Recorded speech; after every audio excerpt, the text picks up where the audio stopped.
Okay, welcome to On the Park Bench, a public square conversation brought to you by the Congress for the New Urbanism. On the Park Bench presents interactive conversations with thought leaders in new urbanism and allied fields related to the built environment. Today we have Walkability for Restorative Urbanism with Jeff Speck and Joanna Lombard. And you can join us for an upcoming webinar. Next week, we have an authors forum, New Building in Old Cities, which is going to take place on Tuesday, next Tuesday, also at 12 noon. Go to cnu.org/resources/on the park bench. Joanna Lombard is an architect and distinguished professor of architecture at the University of Miami. She is a founding member of the University of Miami Built Environment Behavior and Health Research Group with projects in neighborhood design and health. She investigates the impacts of greenness and green initiatives. Jeff Speck is principal of Speck Dempsey, a planning firm based in Brookline, Massachusetts, with a nationwide practice. Speck is author of Walkable City and Walkable City Rules and co-author of Suburban Nation. He was design director for the National Endowment for the Arts from 2003 through 2007. The greatest predictors of longevity and health are physical activity and social interaction outside of one's family circle. And research proves that the design of the neighborhood you live in can impact those variables. Lombard and Speck will explain links to declining health related to sprawl and how urban design solutions can help. I'm Rob Steuteville, editor of CNU's Public Square. Welcome Jeff and Joanna to On the Park Bench. First, there will be presentations by Jeff and Joanna, followed by a brief discussion with me, and then Q&A from the audience. Please use the Q&A function of Zoom to ask your questions as they occur to you. Now I'm going to hand this over to Joanna to begin. Thank you, Rob. Let me share.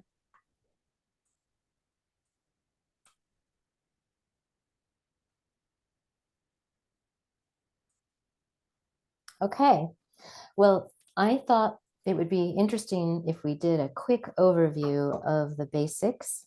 So I'm going to talk about the triad of health. And you already mentioned this, Rob, but essentially there are three things. And we're going to start with social interaction because social interaction has been studied since for the last like 50 years. And some important literature came out when House did his study in like 1988 and looked at societies across the world, different economics, different locations, and found that the one aspect that was consistently related to length in terms of longevity and health and reduced mortality, it was social interaction. So this study was repeated again in a meta-analysis in like 2010 by Holt-Lundstadt, and they looked at something like, I don't know, 300 and some thousand people across about 158 studies. And they said along all of these studies, there is a 50% increased survival rate associated with the level of social relationships one has. And if you go back to Granovetter, who in sociology wrote the really important piece on the strength of weak ties, which essentially said that these weak ties, not necessarily our close family ties, but our connections with this larger network of people are incredibly important to our well-being, our social well-being. And he looked at us, the north end of Boston, actually, as an example of how a highway could be cut through a neighborhood. And neighborhoods that had weak ties were actually stronger and able to come together and to create better policy together and advocate for themselves. And so there's this whole notion of the weak ties and social interaction and how this benefits health and well-being. So this is in the literature for quite a while. And then about the year 2000, some of you may remember Dick Jackson. He's a pediatrician. He was working at the CDC with Andy Dannenberg, and Larry Frank was there. And they were looking at physical activity, and they were looking at rates of obesity and metabolic syndrome. and they started to see a correlation. And they looked particularly at neighborhoods around Atlanta because they were able to compare neighborhoods with sprawl and neighborhoods that were more walkable, places where people use cars, places where people could walk. And that's where an enormous amount of literature came out. And Dick Jackson did an American Journal of Public Health issue on this topic.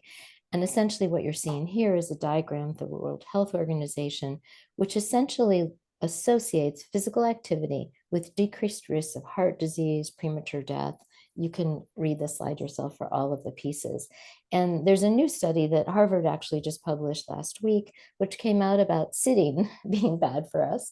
And just the fact that the more we sit, the more sedentary we are, you know, the unhealthier we can be, and how we need to combat that. So all of you who are sitting, we should all just like stand up and move around right now. And then the third is an area where our group, our team here at the University of Miami has been working, and now it's many teams have started this work. And we've looked at greenness levels in neighborhoods and found really impressive reductions of neighborhoods with high greenness versus neighborhoods with low greenness. So this study that you're seeing illustrated there comes from our work with 250,000 Medicare beneficiaries across from Miami-Dade County. So if you say, okay, if this is the trifecta, social interaction, physical activity, and greenness, how does this play out in relation to children and elders and adults? So that's what we're going to take a look at. This is the first study that our group did in Miami, where we looked at children, and we looked at kids on a residential block. And our study had to do with mixed use, because our theory was that children who live on mixed use blocks, as opposed to residential only blocks, which are really said to or thought to be better, would have more interaction with adults, more people that look out for them after school. And in fact, we looked at conduct grades because those are a really good indicator of future delinquency and sexually transmitted diseases and a lot of other negative outcomes. And we found that our kids who were on the mixed use blocks had better outcomes than children who were on the residential only blocks. And the little diagram that you see over to the side is an indication of the kind of analysis we did, because a lot of public health analysis is about the census block, but you don't experience life on a census block. You experience life on a facing block. So that was an important step forward for us to be able to analyze this. And then while we were out in the neighborhood, we saw a number of elders who were sitting on porches or on their front stoops, you know, and children would walk by. And we wondered if we could see a benefit for these social spaces, these kind of transitional spaces in the neighborhood. And we found, so we launched another study, and we looked at elders on all of the blocks in East of Havana. And we found that and it was over a 5-year period looking at mental and physical functioning. And we found that our elders who had these socially supportive features were better off in terms of mental and physical health. So if you say to yourself, well, how does this happen? Part of it is, you can imagine that if you sit on a balcony and people wave to you, you don't have to like clean your house and invite them in. You don't have to take that extra step. So what's happening is the built environment, by virtue of its design, is giving you the framework for health. It doesn't require a person to make an effort to achieve that. And this is important. We'll talk more about that. So this is a picture of Bryant Park. This is one of the studies that say we know parks promote physical activity, but this study pointed out they actually mitigate stress because they provide social support. You're out, you're walking, you meet people, the bookseller, people that you haven't seen in a while, or you just see the same person reading their newspaper on the side of the park and you say hello.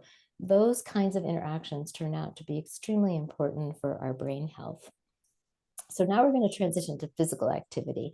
And this is from a study in Brazil. The image is from Texas. But what the study showed is that certain leisure time activities like cycling and walking and running were associated with lower odds of depression. And one of the things they did in this study is they looked at depression and medication, depression and outdoor activity. And the people who did the best had both, but the people with physical activity did better than people on the medication alone. And then this is an interesting study on elders, because this looked at 52 elders who had hypertension, which is high blood pressure. What you're seeing here is a park in Miami-Dade County. Miami-Dade County created these senior zone parks so that parks are sort of 24-hour use at this point. Well, I shouldn't say 24-hour, they're not open at night. But during the day, the elders are there, and then after school, the kids are there. And one of the things they found was, in addition to this sort of working memory, executive function benefits, they found a certain level of improvement in blood flow, or IGFI, which is associated to a kind of glucose and related to diabetes, actually. But if you look at this, executive function is a huge element. A lot of people think when we talk about dementia, they talk about Alzheimer's, and certainly that's what our team has studied. But there are a lot of diseases related to like white matter disease, where people have their memory, they know where they are, but your executive function doesn't work. Executive function is what helps you plan to go from A to B. And then we're going to look at children, because thinking about physical activity in kids, we found that it reduces depression, it improves mental health, it improves quality of life. And there are other studies that show children with active physical activity during the school day are able to do better in school. And then if we look at greenness, sorry, let's come back to this. This is where our team looked at greenness over Miami-Dade County. 250,000 Medicare beneficiaries. And this block is the same block, really. It's just in one direction. You're looking at a block that's to the south and another block is to the north. But you can see the difference in the streetscape. The buildings aren't that different. The income levels aren't different. What's really different here is the tree canopy. And so when we looked at our high greenness neighborhoods versus our low greenness neighborhoods, we found this 16% lower risk of Alzheimer's disease, which is incredibly significant. And we also see it in relation to depression and a number of other outcomes. So when you add to that the kind of climate benefits, greening our streets begins to be a major kind of policy endeavor. And then coming back to elders, for those who live in elder housing, greenness has a really big impact. And this is related. Roger Ulrich in 1984, I think, came out with a seminal article in Science, which for an architect to have an article in Science was a really big deal.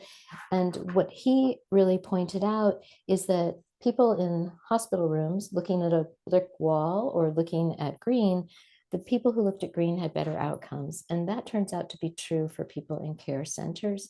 This is in a Dutch neighborhood, and it's showing the strongest relationship was actually the streetscape greenery. So something in the public realm has huge impact in the private realm too.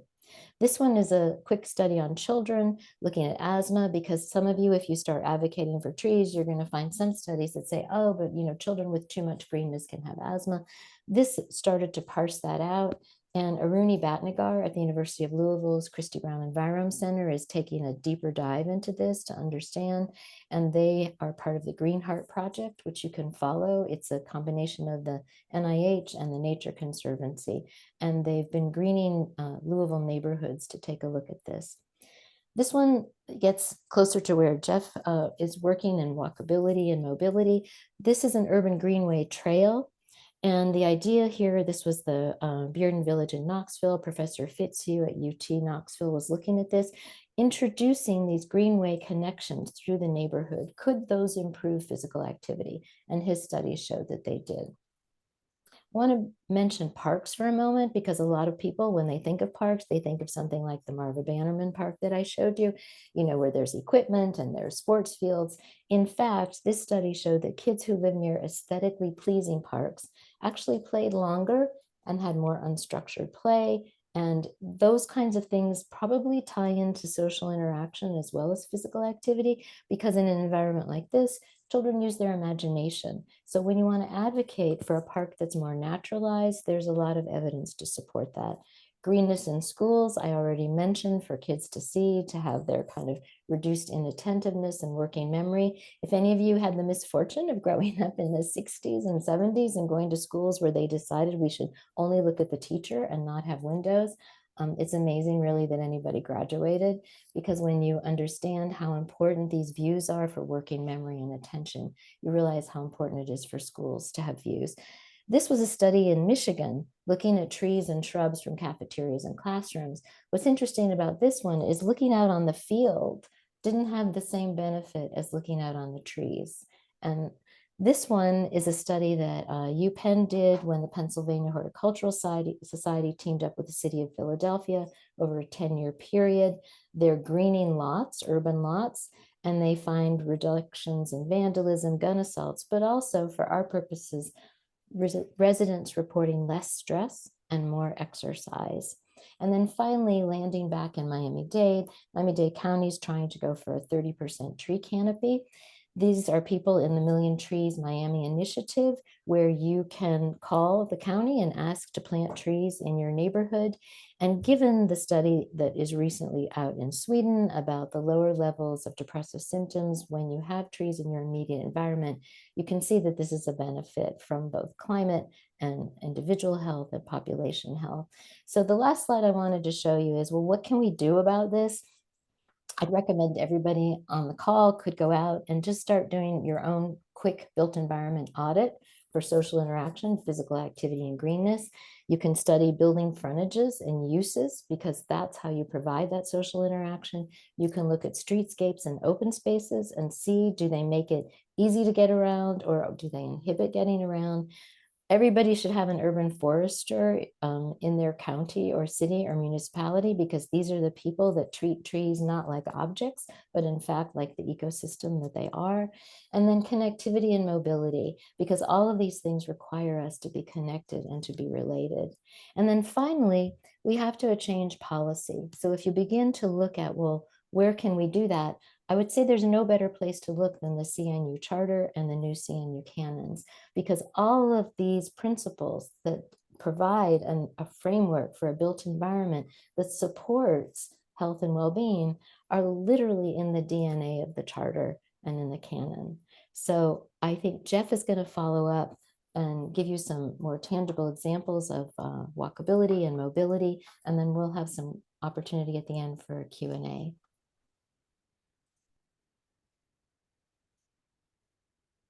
Thank you, Joanna. Am I being heard? Yes, you're good. Wonderful. It's wonderful that we've had this opportunity to collaborate again after our many years together in Miami. It's easy to see why you are a distinguished professor. I was wishing there was a similar, nomenclature around consultants. Like one could be a distinguished consultant, but I'll have to go back. I'm sure that could be a CNU appellation that one could apply for. That'll be next, Jeff. When we did this at CNU, and this is a reprise of a talk at CNU that somehow the taping didn't work, so we were asked to redo it. We had more time, didn't have much opportunity for Q&A. Today we decided to each speak, and I'm going to start my timer, each speak for only about 15-20 minutes. And given that what I spoke about at CNU, which was more about how to achieve walkability, really needs more time than that, I thought it would be good to just keep the topic going of health as it relates to urban design and walkability, and dig a little bit deeper into some of the issues that Joanna mentioned, with a focus on the sort of issues that I like to talk about. So it's wonderful that there are like 250,000 people here or more. Great to see so many of you tuned in. I hope to keep this entertaining. In Walkable City, the first segment of the book is why our cities need to be more walkable, and health, or epidemiology as I refer to it, is the third topic that I like to discuss after talking about economical reasons to be more walkable and climate reasons to be more walkable. So we're just going to focus on that today. And the issues I like to talk about principally are inactivity caused obesity and car crashes, which of course, if you die in a car crash, you're not very healthy afterwards. So that is an important part of health. And of course, so many of us are injured in car crashes as well. Most valuable document that I've ever seen on this topic of health and design is this book that came out. I like to say that August 7th, 2004 was the best day to be an urban planner in America because this book came out, written by a planner and two epidemiologists. You might recognize Dick Jackson, Howard Frumkin, surrounding Lawrence Frank. Of course, the planner's the best looking in the group. We can expect that. But this book just laid out in no uncertain terms all the different ways, several of which Joanna alluded to, that suburban sprawl is killing us. And foremost among them is obesity-related illnesses and a shorter lifespan. We are the worst among the developed nations in the world. And the real question people ask is, that there's certainly plenty of correlations, but can we, with confidence, relate driving, car ownership, and a car-dependent life to our obesity? And the answer was found most recently in this perfect randomized experiment that happened in Beijing, where in order to own a car, you had to win a lottery. And so it was a completely random choice of citizens. And if you did win the lottery and did purchase a car, then if you were over 50, you gained about 22 pounds almost immediately following that victory. So clearly, with everything else held constant, car ownership is a source of obesity. In this book, of course, the obesity is not discussed as the problem itself, but all of the illnesses that stem from it. And I got this slide years ago. You've probably all seen this. You know, I speak to a lot of non-planning audiences, and this slide, which I recommend that you ask me for if you don't have it and want to show it, always gets a great laugh. Howie Frumkin gave me this slide back in the 90s. And I like to say, you know, the fact that we've created a society in which it's considered normal to park, to drive, to take the escalator to the gym, to get on the treadmill, to walk, is why we have a morbid society. We have lost our life expectancy gains. We now have the second generation of Americans who are expected to live shorter lives than their parents. If you add together both not just obesity, but also drug-related issues, shootings, and car crashes, and principally car crashes. This was a fascinating article I read in the Atlantic Monthly, written by someone in their 40s, not that long ago. And basically, someone in their 40s this year is 6 times more likely to die in the U.S. than in a truly civilized country. Dick Jackson, Howie Frumkin talk about the fact that we can't walk. And there's also the conversation in the whole Blue Zones movement about what are the characteristics shared by those communities in which people live the longest. And walking is one of the Power 9, the 9 lessons, the cross-cultural distillation of the best practices in health and longevity. One of them is to live in a place. Actually, it's not to live in a place, and this is a flaw in the book that they corrected in the sequel. It's not to live in a place where you can walk more. It's simply to walk more, which of course isn't possible in a lot of the places where Americans live. But lesson 1, move naturally. Rather than exercising for the sake of exercise, make changes to your lifestyle. Build that into your lifestyle. So, you know, this is what most people think was, as they age, is the way to stay healthy. But the Blue Zones message is that, you know, most people don't do that. They do it for a year. They do it for a month after their New Year's resolution, and then they stop. And that it's the environmental impacts of being in a place where walking just gets you through your daily life that you're going to have a healthier future. And we talked about that. Now, if you compare the amount that people walk, cycle, and take transit among different countries and the amount of obesity in that country, you see a nice inverse proportion in those two graphs. That ends the obesity segment. Moving on to all the car crashes that kill so many Americans, more than 40,000 Americans per year. This man being interviewed right after a car crash. We are, again, among the worst in the world.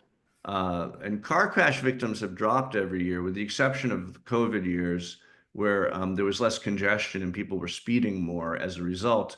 Car crash fatalities have dropped pretty consistently over the years, but pedestrian fatalities haven't, as we'll describe, but the US is still the worst. So we're really bad among different countries, but what's interesting when you look within the US is how bad some places are related to other places based on when they were designed and therefore how they were designed. So our older cities with intact grids like New York and San Francisco lose about 4 people per 100,000 per year in car crashes. More modern cities like Dallas, it's closer to 10. Orlando, where you spend much more of your time on highways just getting around and people drive more, is 17.8. And then I was shocked to learn this statistic. Hillsborough County is the suburban county surrounding Tampa.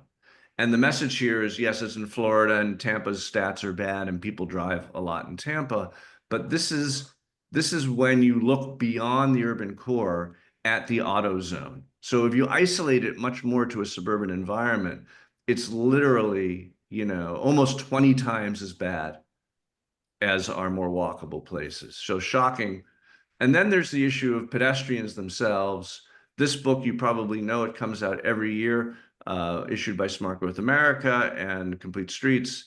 And they just have their head in their hands. And every year they kind of wonder, why do we still publish this book when it's done nothing to change the negative trends? But it also points out the inequity involved in who dies in car crashes, or I should say, who dies as pedestrians. The less you earn, the more likely you are to die as a pedestrian. If you're American Indian or Black or Alaska Native, you're more likely to die as a pedestrian, more per mile. Walking at night and cycling, even worse. If you have a high school diploma only, or less than a high school diploma, I should say, you're much more likely to be killed as a pedestrian. And of course, children, the greatest risks to children who find themselves on streets, principally as pedestrians. The greatest risk by far is cars. In many of our societies, particularly more automotive places, like Staten Island, compared to downtown New York, but even in places like San Francisco, a lot of hospitals find that half of their business, if we can call it that, is car crash business. And of course, I collect these. People send me these wonderful anecdotal stories about that can become kind of funny if they weren't so sad, of car crashes and their impact on our lives.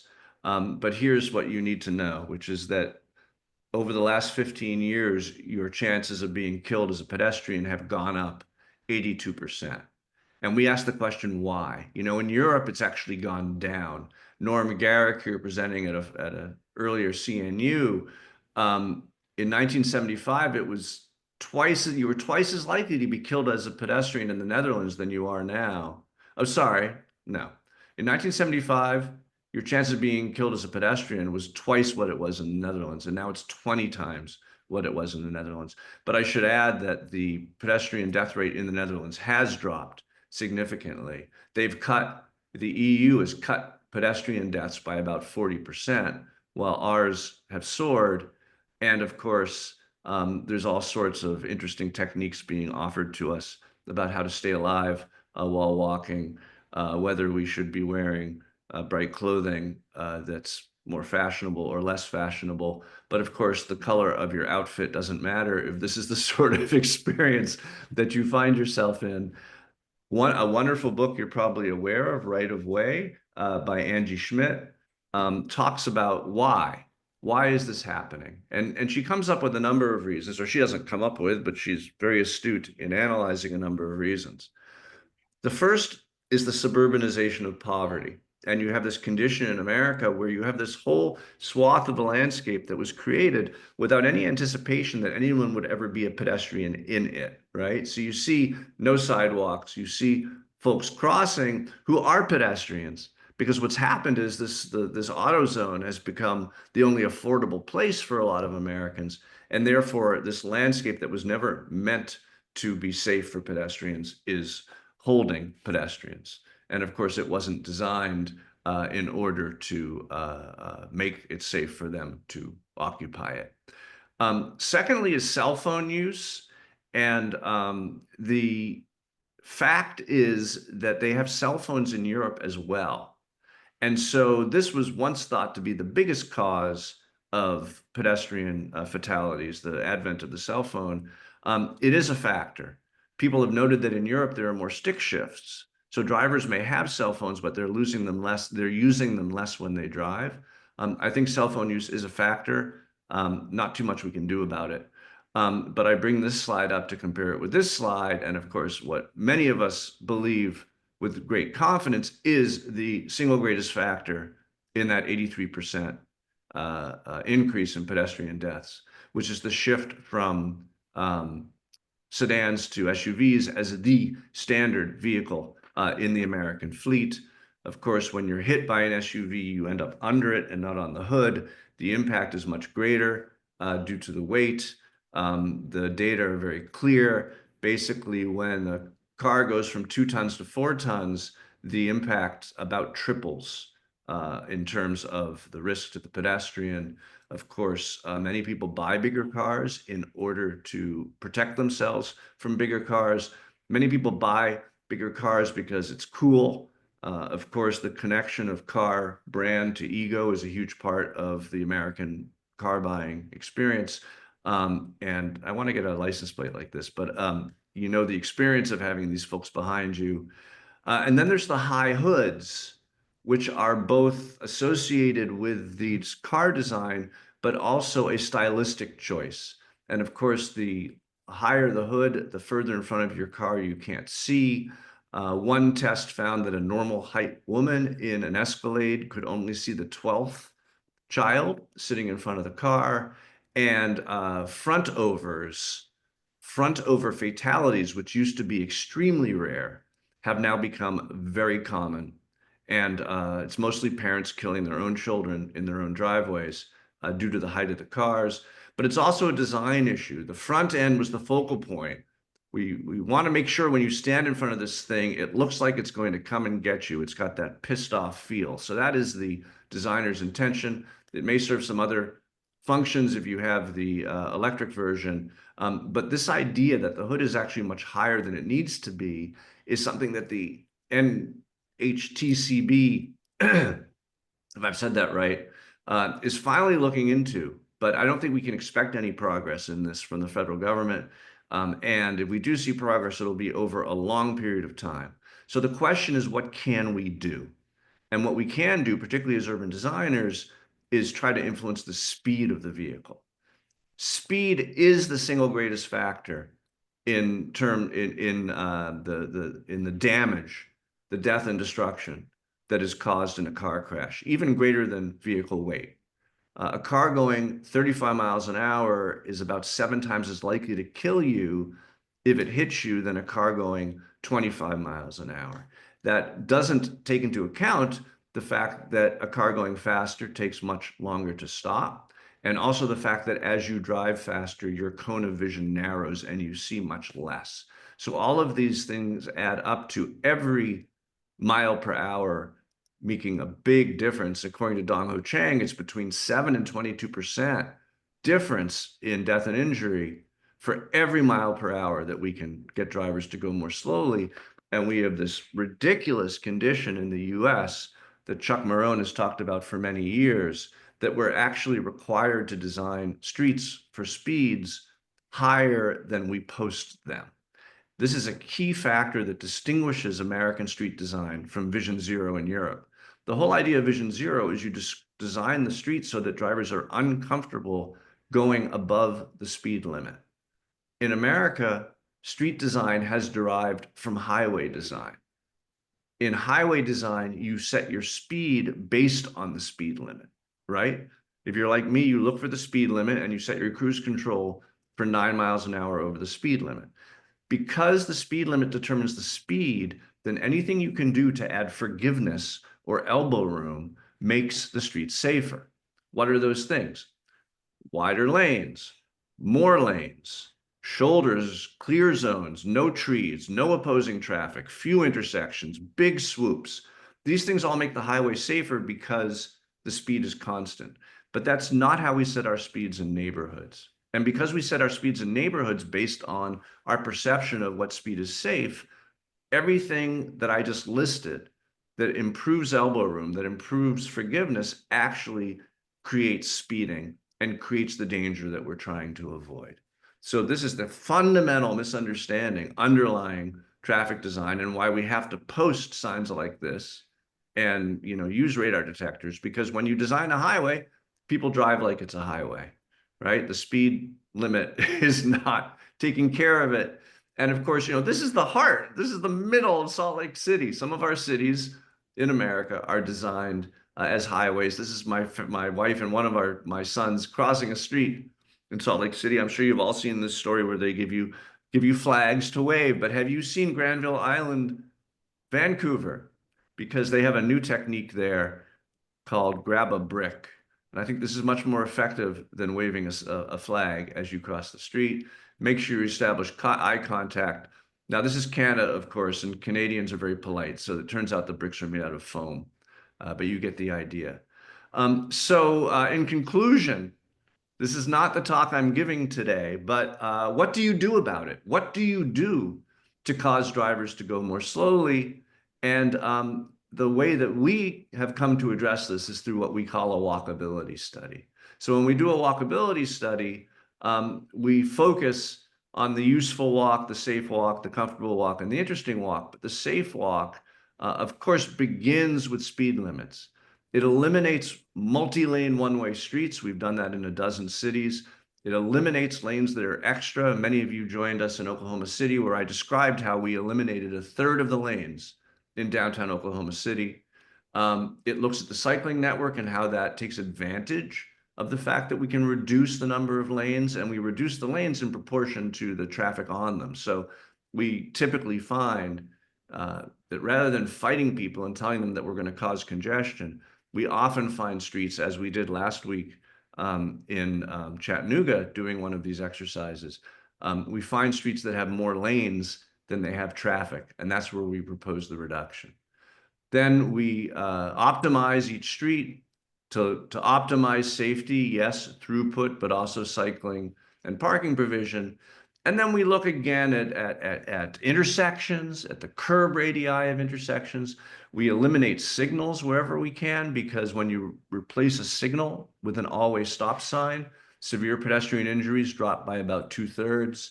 And of course, we look at all the different factors like trees and parklets and too many curb cuts and that sort of thing. But that's a talk for another day. I always like to end with some resources. If you haven't read Walkable City, it is the gateway drug for these conversations. If you're doing more technical work, but probably like most people on this call, if you don't have Walkable City rules, I hope you will make it a tool that you are able to take advantage of. Angie Schmidt's book I mentioned, Right of Way, is a wonderful synopsis of the pedestrian crisis. Everyone should read Chuck Marone's book that gets to the fundamentals of why American traffic engineering is so bad, and supplement it with the new book by Wes Marshall that you've probably heard about, profiled in Public Square as well, Killed by a Traffic Engineer. Very useful. And then Joanne, in response, I added this to my talk as you were speaking, because you talked about weak ties and the importance of social connection. And I'm reading this book right now, finally got around to it. This book, Palaces for the People by Eric Kleinenberg, is extremely useful in explaining and selling us on the concept of how civic infrastructure, be it buildings like libraries and churches, but also just public spaces and good streets, make all the difference in health outcomes due to the relationships that they create. If you want to hear all three reasons about walkability that I mentioned, economics and climate, as well as health, I have a TED Talk that discusses all three. at TED.com. And then if you want to get into some of the details of street design, as I ended with, I have a second TED Talk right here that I would direct you to as well. All these resources can be accessed on our website. We are Speck Dempsey. There's a lot of even longer videos, like hour-long version of the discussion of how to make our streets more safe.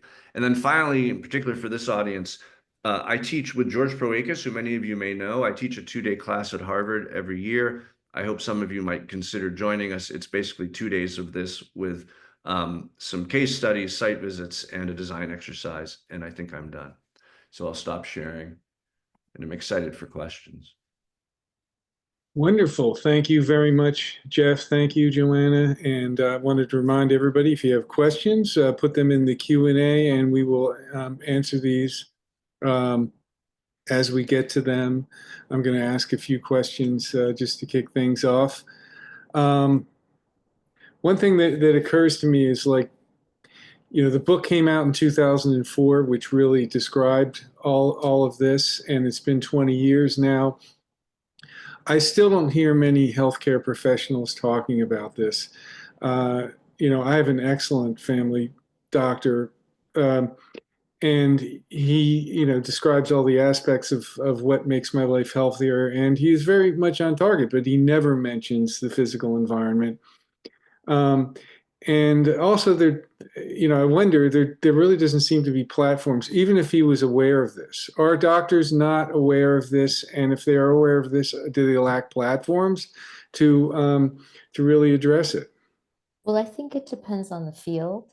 Pediatricians certainly have been leaders in trying to, like, when you do a child's physical, right? Then they'll talk about, well, where do you live? How close are you to a park? A lot of neighborhoods or a lot of communities have park scripts that physicians can actually write, and they can be presented to a local parks department for children to be in parks programs. And then at the other end of the spectrum, gerontologists are paying attention to this. So they should be in the annual physical, they'll ask an elder, well, where do you live? What is your social support network? Can you walk in your neighborhood? So I would say the fields that look at the whole person, which tend to be pediatricians and gerontologists, I think that, Rob, they are aware of it. Now, when you look at the rest of the medical field, I suspect everybody on this call has a challenge, because internists and the kind of people that we might see for physicals, they're looking for pathologies, right? They're doing a million tests, and sometimes you get the results before they do, and you're like, what the heck is this? So I think that there has to be a change in that. Medical schools are thinking about the change. So for example, Dr. Joan St. Ange here at the University of Miami was an author with a group of faculty at the medical school for the Next Gen Med program. So the Next Gen Med is kind of turning the medical education around to put medical students into patient relationships right up front. And they are very much aware of the impact of the built environment. And then there's one more thing, which is that a lot of medical schools are starting MD, MPH programs, where you get your MD degree and you get a Master's of Public Health at the same time. And I think that's where we're really starting to see, because now public health is definitely attentive to the impacts of the built environment. And I think that that's an opportunity. And I'm looking here in the chat too, is yes, and the merging of public health is absolutely happening. And primary care providers in Colorado, this is from NICA Birmingham, primary care providers in Colorado are beginning to ask about food access and physical environment regarding basic needs. I also think our Surgeon General, the Vivek Murthy, he listed the epidemic of loneliness as an issue. One of the things that struck me about it, and I was going to write to him because he's in Miami. He grew up in Miami. He went to Palmetto High School, which is kind of a suburban high school here. And he has a lot of things that are in there, but he doesn't really focus as hard on the built environment as we would like him to. So I think it's really important. And then the last thing I'd say about it is I feel that architects and planners our schools tend to be a bit isolated in our institutions. And so it's up to us to make these interdisciplinary teams and to create this information flow and to teach interdisciplinary courses. And I think that's a place where that kind of thing can happen. I don't know if that I answers. had a question as to how much of this is in control of planners and urbanists. Car size is obviously pretty much out of our control. DOTs also, like Killed by a Traffic Engineer, the book Jeff mentioned, really shows how DOTs are completely impervious to what new urbanists have been saying for years, for decades. So I'm wondering, if the streets are not really aren't in our control, the cars are not in our control, what can we control? I mean, what are the areas where we really can put our efforts to the best use? I'm sorry, I ignored the question because I was reading another question. So repeat your last sentence and then I'll answer both questions. It was sort of what is into our control if Yeah. traffic engineers control the design of streets, and they have been. So the good news is that, I mean, DOTs are always a struggle, and depending on what state you're in, the amount that the DOT controls varies greatly. I've done 3 walkability studies in Pennsylvania, which have been among my least effective because PennDOT controls many downtown streets in most Pennsylvania cities, as well as almost all the signalization. But most cities own most of their streets, and most city public works department, in my experience, have gotten better and better, and it's been a tremendous experience over 30 years seeing the change and seeing now that in most of the cities I work in, either the public works engineers are enlightened, or there's mayors or other leadership, city council, who force them to become enlightened, and the change has been really comforting. So we do more and more walkability studies where we try to actually embed in the public works department, because they're the ones who are ultimately going to be, or the engineering department, because they're the ones who are ultimately going to be implementing the work. Philip asks, do you have a good example of a city that's done a walkability study? A bunch of our walkability studies, which I'm happy also to send to anyone, you can find them online by just Googling the names. So for example, if you were to Google downtown Mobile walkability study, Mobile, Alabama, you'd probably find it. And if not, just let me know. If you Google downtown Scranton, Pennsylvania, walkability study, you'll probably find it. Tulsa, downtown Tulsa walkability study, downtown Albuquerque. We've done about 20 plans that are either called walkability studies or are referred to as them. But start there. Another great question is, should we have more pedestrian-only streets in downtown areas? And the answer is yes, but to try it out first before you build it. The experience of the 60s through 80s was more than 200 main streets in the US were pedestrianized, and about 180 of them failed. And I say that not to tell people to not do it, but to share that the mistake made was that they were expensively built as pedestrian streets without ever testing them first, as opposed to what Jeanette Sada-Khan and others did in New York City, where you try it out. You try it out for a Saturday, then for a whole weekend, and then for a week. And if the shops do better, which they often do, then you pedestrianize it. But you test it, because what's going to make a pedestrian street successful isn't going to be the quality of the materials or the beauty of the design. It's going to be the way that people get to it, the demographics surrounding it, and other more practical issues that will arise as you test it. There are lots of other questions, but Rod, maybe you want to moderate what gets answered first.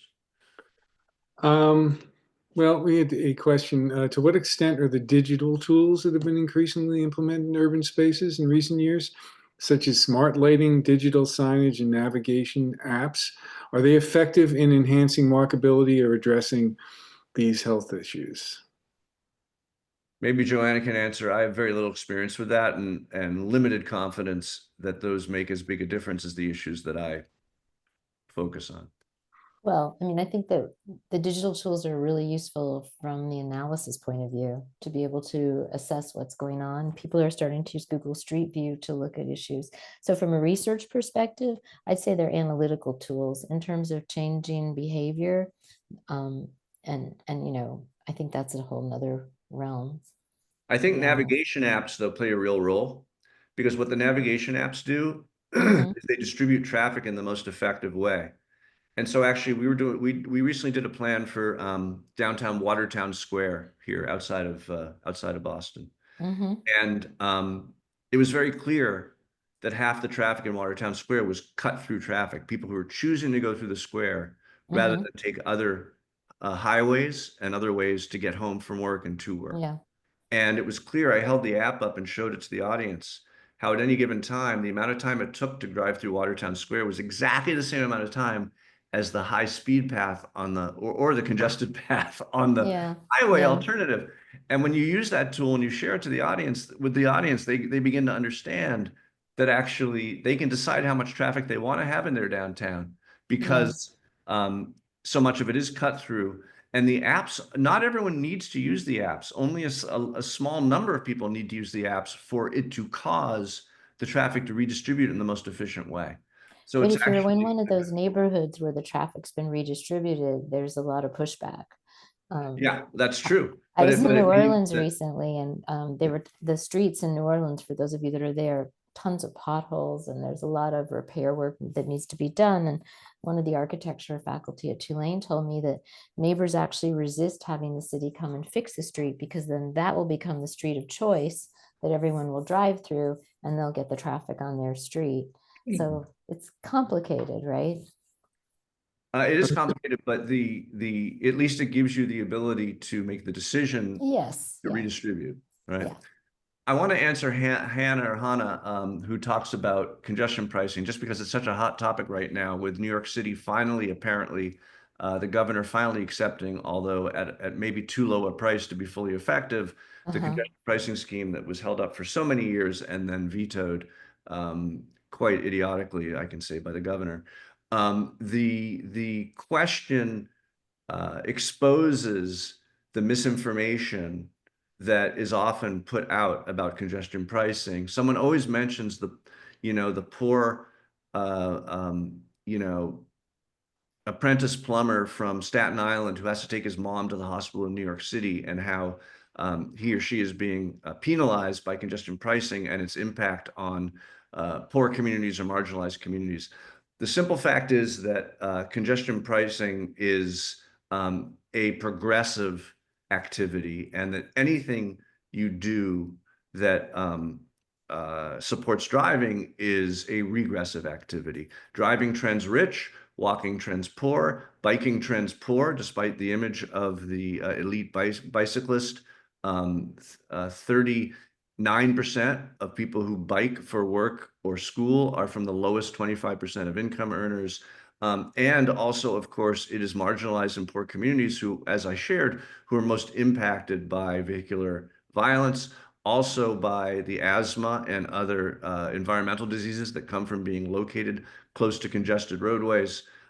Congestion pricing is one of the most progressive things you can do. It also, and people don't discuss this, and it took me years to realize this, congestion pricing causes more cars to move. Congestion pricing causes our roadways to be more effective in having a throughput that's larger, because when a street has 100 cars on it and they're moving, that's a lot more throughput than 200 cars that are standing still. And so what congestion pricing does is it attempts to make driving cost what driving is worth. And it causes, therefore, the free market to kick into the decision making that's happening around people's choice of transportation mode.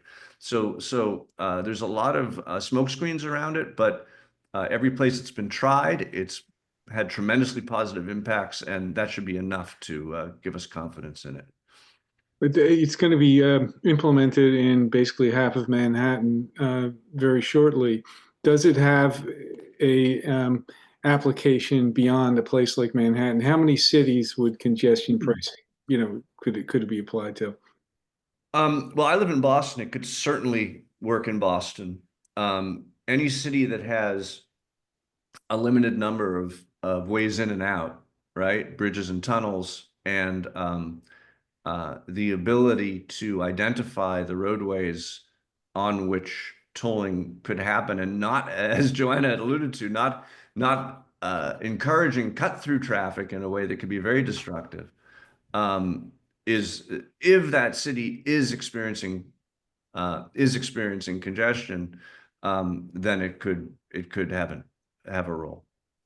I wanted to ask myself a quick question for Joanna, because it occurred to me that does go both ways in your personal health in terms of walkability.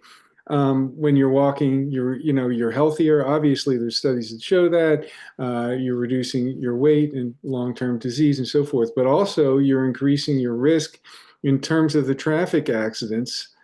If I'm riding my bike into the village and back and forth, I'm obviously exposing myself to traffic. Mm-hmm. How does that work out in terms of the trade-off there? Yeah, no, I think that's definitely true. And that's probably why, like in Miami-Dade County, which is such a sprawling county, Maria Nardi, who's our director of parks, worked on a kind of master plan for open spaces across the county, with the idea that parks should be within, a 5 or 10 minute walk of every house. So you might end up finding people driving to a park, but once you're inside the safety of the park zone, you can walk.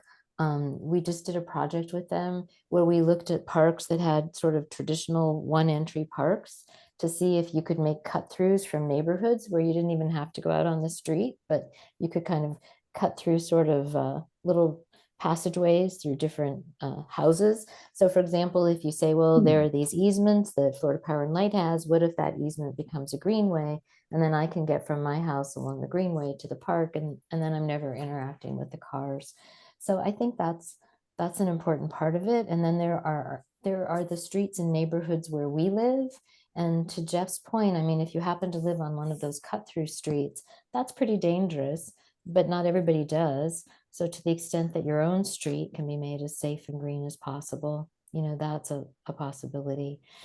And then I mentioned this in one of the questions that came up that someone asked. Victor Dover makes the point about how much land is eaten up in right of ways, not just the actual street we see, but the right of way that's on either side of the street. So for example, our street in Coconut Grove, the city of Miami passed a law that all of the streets had a 50-foot right of way, but our little street is 17 feet wide, and that works for everybody. So we petitioned the city to reduce the right of way on our particular street. And this was years ago, and they did. So I do think people could start looking at what's happening in the right of ways as an opportunity. We've talked about right of ways as being a place to do resilience, and in our case, bioswales for water retention. I think that Victor's right about if we really think of the roadways as open space and not just as these kind of arteries of circulation, we would have a different looking, our environment would look different, and your question would be solved because it would be beautiful and it would be safe. I don't know, Right. Jeff, So what do we you need more say? people walking, and we need it safer, obviously. So we have a question. Um, what are the types of local statistics or other information that has been effective in convincing municipalities to take that first step? The walkability study. What's the argument you make? I mean, the most effective. And someone asks if we do suburban walkability studies.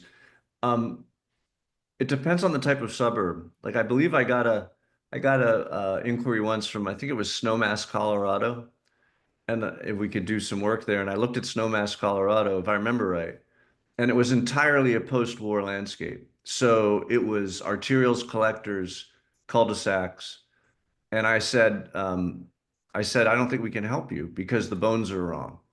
Now, that's independent of the safety improvements that can be made to any landscape that are important to make. It's just not, we're urban designers, so we don't focus on opportunities where it's only about safety. But you can certainly take any landscape and, narrow the lanes, narrow the shoulders, improve the crosswalks, improve the signalization, just with a straight ahead safety angle. And I should say a proper Vision Zero approach, like we're working on, for example, in Worcester, Massachusetts, on a Vision Zero plan, you look and you see where people are dying, and that's where you go.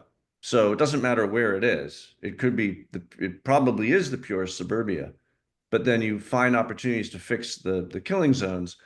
That's super important work.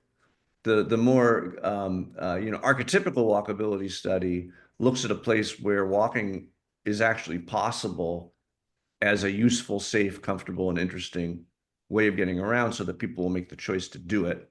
And of course, that can be found both in our pre-war cities, our pre-war towns, our pre-war suburbs, any place that hasn't been designed first and foremost around the automobile. And I'm going to say that we are just after 1 o'clock now. And so I want to tell folks, we still have plenty of people on. We have plenty of questions that have not been answered. And so if we can continue to talk for a little bit longer and answer some questions, if that's okay. We have a question, and what do you see as the role of tactical guerrilla urbanism in promoting walkability, getting people to notice gaps in connectivity, and or pushing a city to take more permanent steps? I can talk to that. I mean, tactical urbanism, I like the mention of guerrilla because there are different types of tactical urbanism. The guerrilla urbanism, where you as a citizen go out unauthorized and paint stuff on your street, or rip out a sign you don't like, or put up a sign you want to see up. I won't officially write a plan that suggests that, but I love to see it happen when it is done well, and that's all I'm going to say about that. However, a lot of cities are using tactical urbanism, more authorized tactical urbanism, to solve problems quickly that they don't have time to rebuild. Less than a year ago in Chattanooga, where we were last week, a family was hit by a drunk driver in a road rage incident on the sidewalk. The wife and the child were killed on a street that was a 4-laner, the main street on the north side of the river in Chattanooga. And finally, after neighbors and others having been concerned for many years, the city had the political wherewithal to act on it. And they initially internally, and then eventually with our firm, redesigned the street in a way that's being striped right now. This is independent from the walkability study we're doing for the whole downtown currently. But we turned 4-lane two-way into a 2-lane two-way with occasional left turn lanes at intersections and a protected cycle track and sidewalk expansion. And we're doing it all with paint. We're using a paint you've probably have seen. It's called EnduraBlend, and the manufacturer has not paid me to say that, but I believe it's the best paint. It's that thick epoxy paint that really looks like more than paint. It's what Jeanette Sadiq-Khan used, or something similar, but basically an epoxy blended paint that kind of feels more like a change to the surface of the street. It's got a tactile quality. And we're putting in green bike lanes. We're putting in, tan sidewalk extensions.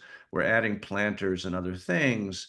And it's understood as a temporary fix, but it might be there for 10 years before the city raises the money to actually rebuild. So those sort of tactical interventions often are the best way to quickly attack a problem area. Sarah asked, NHTSA recently passed new federal motor vehicle safety standards to ensure passenger vehicles are designed to mitigate serious fatality and pedestrian crashes. Are there any similar positive federal or otherwise regulations for walkability street design that have been put forth recently? And is there any concern that these will be reversed with the change in administration? Well, many of you, especially those of you in municipal government, know that there have been some great well-funded programs under Biden and Buttigieg SS4A, Safe Streets and Roads for All, and other similar programs that I believe the funding pools still exist and can be applied to, even as the administration changes to one that probably is not likely to give a rat's ass about those issues, if I can say that.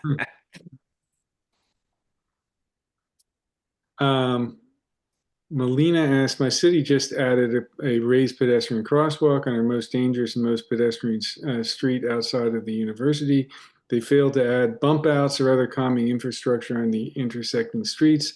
So the college kids get up to 30 on a quarter of a mile and then whip out into the raised crosswalk, nearly hitting those on the raised crosswalk. How can we convince the city to add calming infrastructure that after they already spent so much money on the road?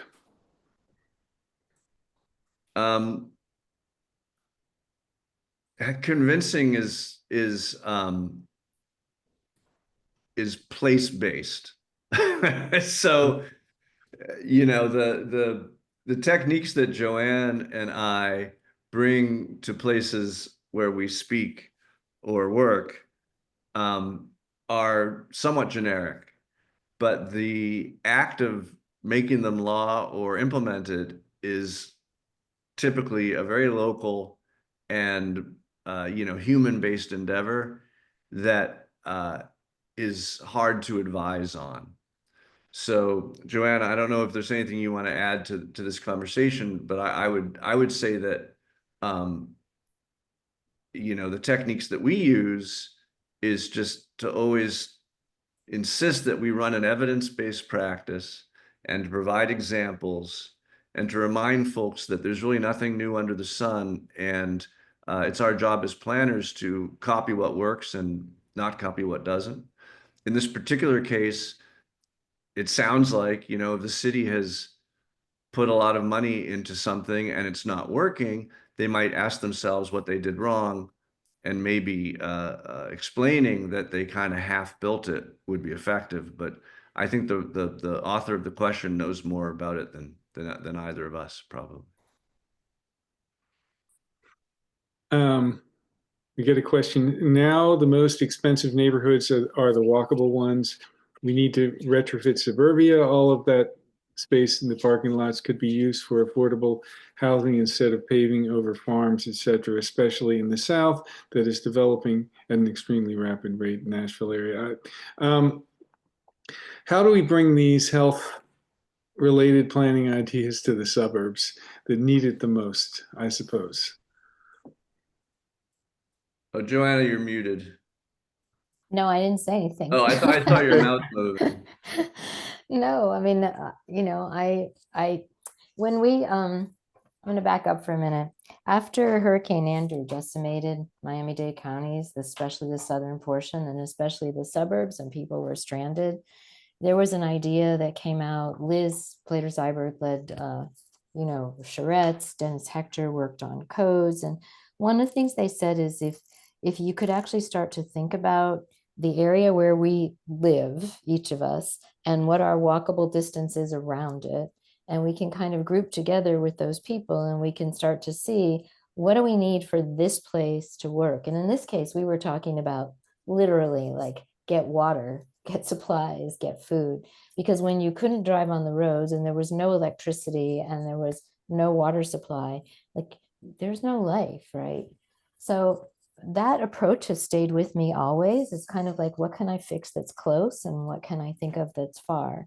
And I do believe in the policies. I think that right now we're at a moment where people who are interested in climate resilience and people who are interested in health and people who have had these ideas about what roads and highways should be are all at a moment where they could be working together. And to the extent, I mean, that's really why I believe so much in what CNU is doing. CNU is one of the organizations that is not a single professional. It's not a bunch of architects, it's not a bunch of planners, it's traffic engineers and everybody coming together and looking at how we live and how we can make it better. So I think that the question about, suburban retrofit, Galena did a terrific book on that ages ago. And people have been inspired by it. If a McMansion can be a senior living which it kind of becomes naturally because sometimes people age in place and they need help and people move in and voila, that mansion is now actually a senior living center. I really think there's a lot that we can do as individuals, and then I think there's things we can do as policy. But I have to say, I think CNU is the place where we can make this happen. And I'm very confident that, the issues of health, climate, and well-being are really grounded here. And that's why I do think people should take a look at some of the new items that have been added to the charter. I think they begin to address this holistic view. Joanna, you mentioned Galina's book. That's Galina Tacheva. It is the Sprawl Repair Manual. Yes. Someone asked me, and I typed in the names of the books that I had mentioned. But Galina's book is Sprawl Repair Manual. There's also Retrofitting Suburbia and Retrofitting Suburbia 2, or case studies in Retrofitting Suburbia by Ellen Dunham Jones and June Williamson. Those are tremendously Those are great.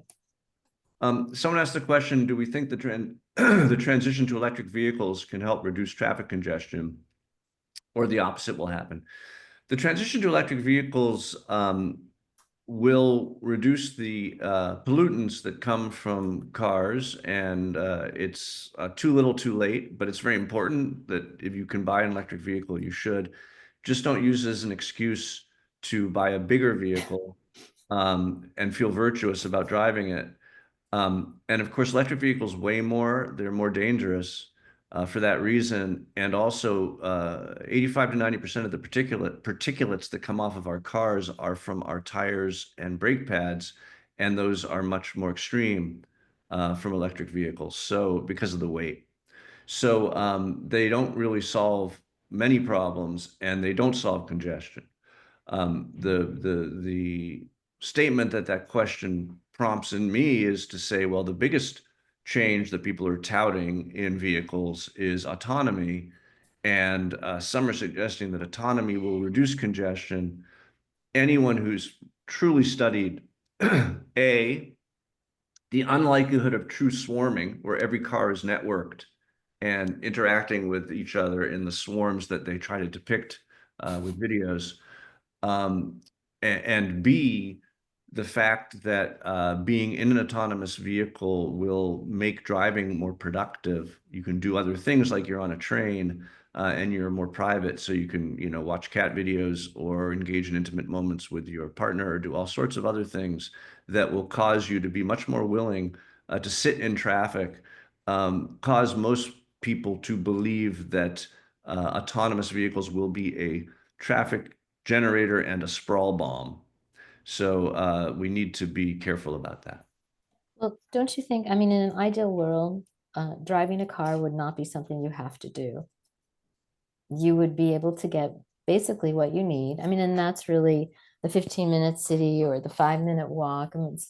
CNU is based on the idea that we should be able to come back into our communities, and driving a car is a choice for very specific kinds of things, but most of our life can be conducted on foot, in wheelchairs, with baby strollers and walkers and whatever it takes. And people do not relate well car to car. People are mean to each other when they're in cars. But when you pass someone on, you're walking on the sidewalk and the person in front of you stops, you don't start like swearing at them in your head. You stop to see like what's happening. But when that happens in a car, you've thought all kinds of terrible things about that person and their level of intelligence.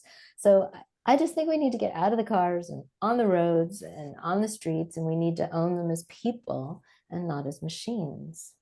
And that would help in every way. Andres Duany once related, and it stuck with me, that when someone else is on the road, they exist in relation to you in one of only two ways. They're either competing for asphalt, or they could kill you, right? Yeah.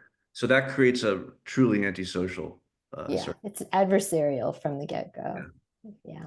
I think we're going to end it there, and you can't get to all these questions, but we will post the video on CNU's website tomorrow. You can watch it there. Pass it along.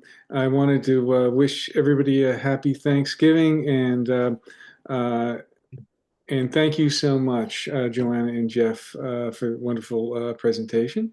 Well, And thank you. thanks And to all Rob, the thank you to participants. everybody. Yeah, I mean, this is Thanksgiving week. I'm so impressed that you're all like here on this call, and you, Rob, set it up. And thank you very much for having us. It's just really Yeah, an thank you, honor. Rob. Yeah. Okay. Have a great day. Hi, You everybody. too. Bye, everyone. Thank you.